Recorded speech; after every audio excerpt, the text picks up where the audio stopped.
Mi nombre es Alma Citlali Ramírez Beltrán. Soy profesora de español en la secundaria 33. O sea, es que hemos visto de todo tipo de bullying. Sobre todo nos ha tocado ver los procesos. O sea, porque desde antes de que se comenzara a hablar del bullying, yo ya tengo 15 años trabajando en la misma escuela, pues veíamos cómo acosaban a los niños, los molestaban, golpes, burlas, apodos, hasta ya peleas, ya relacionadas con esas mismas agresiones frecuentes. Entonces, sí tengo así como que una experiencia muy fuerte o muy amplia en ese sentido, y hasta ahora, hasta hace 2 o 3 años que se comenzó a manejar el concepto de bullying, es que uno lo empezó a determinar así. De verdad son tantos, o sea, sí es de dar miedo dentro de las escuelas secundarias lo que está sucediendo. Por ejemplo, hubo casos en donde se filmaba, se hacían peleas, se concertaban y se filmaban. A veces comenzaban los niños jugando y haciendo juegos con la filmación, pero después ya era como si se molestaban de lo que sucedía ahí, de quién perdía o del que ganaba o lo que sea,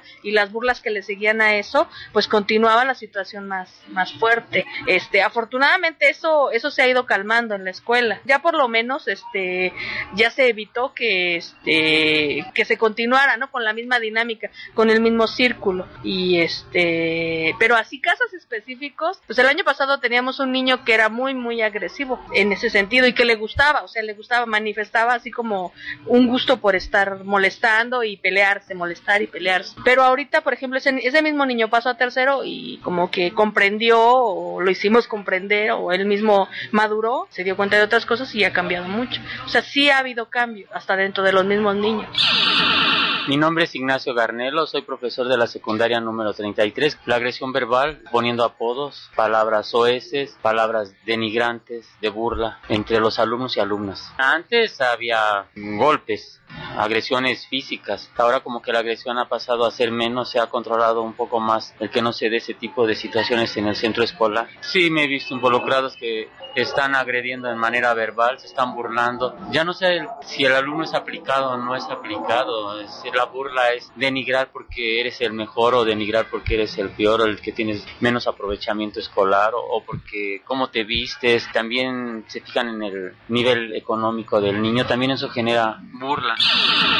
Mi nombre es María de Lourdes Amaro Batis, actualmente soy subdirectora en la secundaria 33. Desde el acoso, la agresión hacia chicos, que generalmente son los chavos más tímidos o con alguna tipo de inseguridad, con un carácter un poco menos fuerte, que son agredidos verbalmente y físicamente. Esto es una situación que se está presentando con mucha frecuencia, que lejos de ir disminuyendo ha ido aumentando, pero que por ejemplo a mí me ha llamado mucho la atención que se ha vuelto algo así como un deporte entre ellos, porque han llegado a prácticas como todos ponerse de acuerdo en un salón, cerrarlo, pero con el acuerdo y con la aceptación de todos los chicos de ese grupo, cerrarlo y entonces ir por turnos agrediendo a uno de los chicos, a un niño o niña, independientemente de las características, y que generalmente no se defienden. Entonces esto ha proliferado, es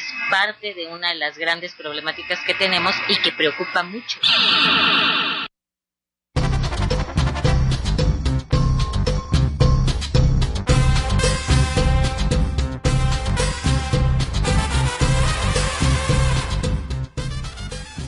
Bueno, digo que qué bueno que nos pusieron una música alegre, porque también nos deprimieron estos comentarios. Yo escuchaba que algunos de los profesores que nos hicieron favor de dar estos testimonios, es como si yo visualizara una campana de Gauss en donde estoy viendo en los extremos al abusado y al abusador, ¿no? Desde el punto de vista emocional, y aquí también que tú nos enriquezcas, Francisco, están situados en el mismo daño, por decirlo así, emocional o violencia emocional, el abusado y el que está, y el abusador. O sea, ¿cuáles serían las características de uno y otro? Porque yo escucho aquí con los profesores que nos dicen, no, es que son tímidos, pero no escuché mucho que hablaran del abusador, ¿no? Cuando finalmente lo que yo estoy percibiendo, pues es que hay un daño en ambos casos. Claro. ¿Cómo lo viven ustedes? En el caso, por ejemplo, de quien abusa, se decía, es el abuso de poder, de fuerza que tiene sobre el otro.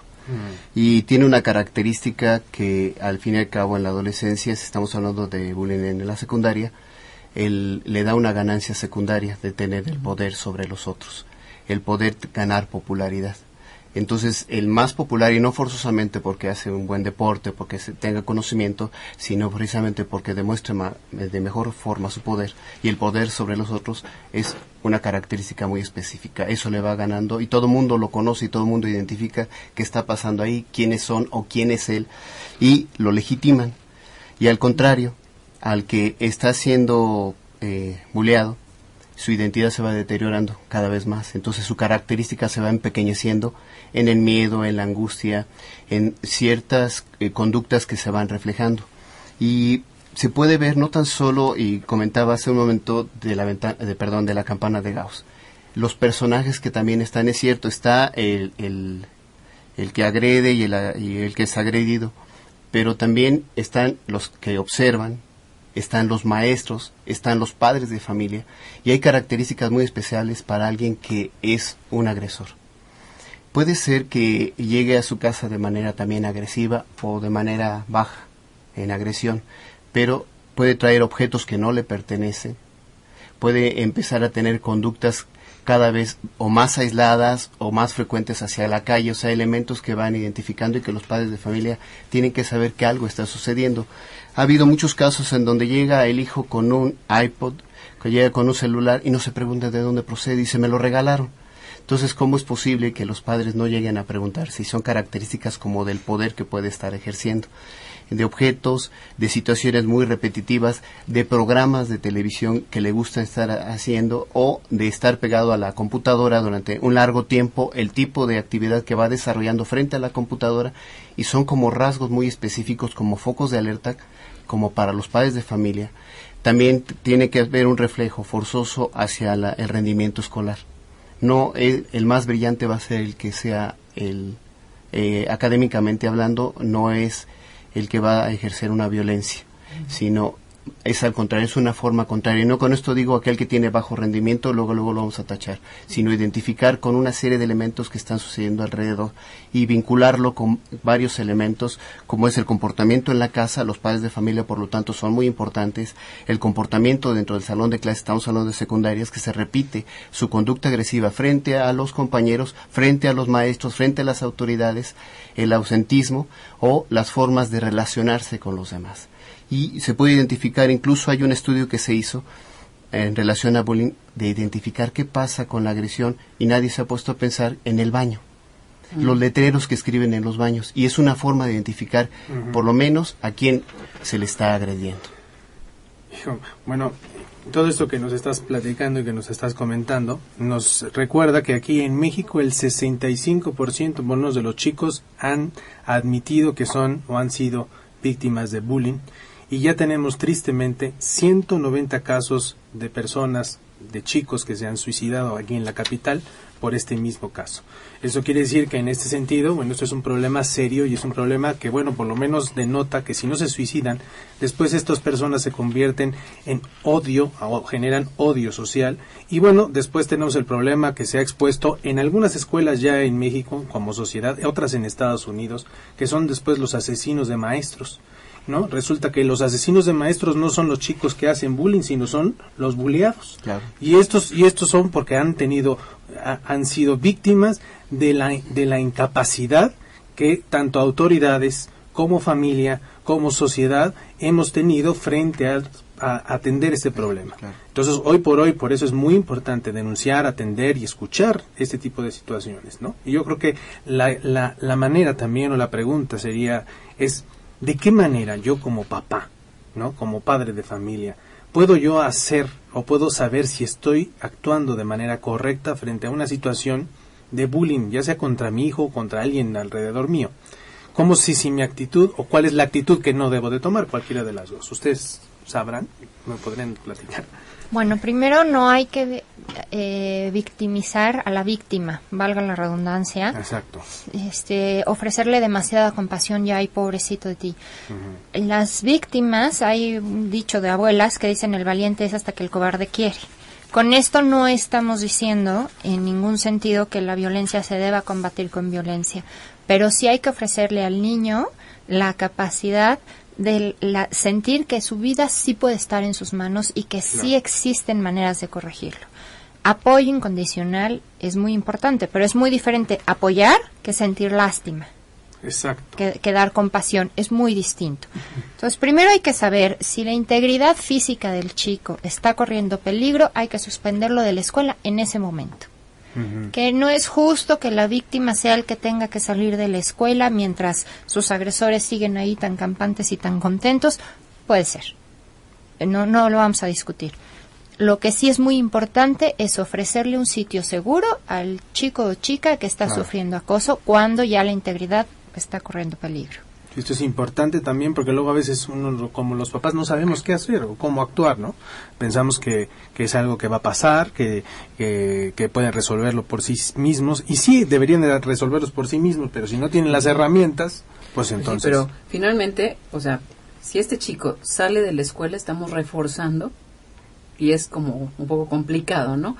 Porque aunque el chico no se quiera vivir como víctima, y yo lo saco de su entorno, pues lo estoy victimizando. Claro. Entonces, si esto sucediera, y si esa es la propuesta, este chico tiene que ir directo a terapia, ¿no? Porque no podemos sacarlo de su entorno diciéndole, no pasa nada, es por tu integridad física. Evidentemente su autoestima la llevamos, pero sí ya está... Sí, por supuesto, fondo, ¿no? Sí, independientemente de eso, o sea, primero hablamos de lo urgente, ¿no? ¿Qué acción urgente hay que tomar? Bueno, ofrecerle un entorno seguro. Después, lo importante es, evidentemente, un proceso terapéutico. Hay unos ejercicios muy interesantes que se impartieron en el taller que les dimos. Luego nos das los datos, ¿eh? Sí. Son tres citas, 3 entrevistas en que se atiende lo urgente, en que se ayuda al niño a creer en sí mismo, a deshacerse de las etiquetas que ya se fue pegando, que le fueron diciendo los demás, y que tristemente no nos damos cuenta, pero estas etiquetas las volvemos nuestras. Entonces, si todos los demás dicen que soy tonto, pues a lo mejor sí soy tonto. Y yo a mí mismo me digo tonto. Y entonces ya me compré esa etiqueta y ya voy por la vida así. Entonces, hay ejercicios que se pueden hacer al respecto. Averiguar qué es realmente lo que está pasando, tener presencia en la escuela, platicar una excelente comunicación con los niños. En la adolescencia todos los niños son difíciles y muchas veces la comunicación hacia sus padres se ve mermada por muy bien que se lleven, pero siempre tienen un tío, un primo, alguien en quien confían y platican. Estar cerca de esa persona y saber, o sea, que nos puedan platicar qué es lo que está pasando y tener presencia en la escuela. Si nos mandan llamar, estar ahí, no es de que, ay, me hablaron, sí, pero no pasa nada, no, estar, poner atención. Si el rendimiento escolar está disminuyendo, si el chico se está encorvando, si sus periodos de sueño se están viendo alterados, hay que poner atención. Yo creo que hay un punto importante dentro de la pedagogía que se ha perdido. Tiene que ver con esto, la pedagogía de la presencia. A veces, en ese sentido, bueno, los maestros y los padres de familia también pensamos que hacemos mucho cuando cumplimos, damos una buena clase o damos todo lo posible para darle de comer y dormir y vestir a nuestros hijos. Pero la cuestión de la presencia también es muy importante. A veces eso es difícil, pero la presencia en los patios de una figura, la presencia en el salón de clases, la presencia en los baños es fundamental. Y esto se ha perdido y hay que hablarlo así clarito. Necesitamos presencia también de la autoridad y una autoridad que funcione. Esto también es parte también de algo que tiene que ser así. Fíjense bien. Yo le llamaría al bullying el terrorismo escolar. Eso es terrorismo. No es otra cosa más que no tener la capacidad de enfrentar un miedo tan grande como el miedo a ser rechazado, el miedo a ser agredido, el miedo a ser intimidado. Y ese miedo es tan grande que no me deja a mí vivir. Es cuando los chicos viven con el miedo. Y ese miedo, cuando se extiende en un tiempo y no se ha hecho o no se ha tenido la capacidad social, familiar para enfrentarlo, entonces este miedo empieza a podrir el alma de la persona. Y esto genera un problema serio porque genera entonces problemas de aspiraciones, odio social, enojos, una serie de cosas que se llaman descomposición social, ¿no? Y entonces por eso es importante hablar de este tema y es importante atenderlo con la presencia, me permito yo enfatizarlo, ¿no? Y Ramiro, en función de esto, tenemos ya un profesor, porque me llamaba la atención la maestra del sondeo, ¿no? Que dice, es que le cierran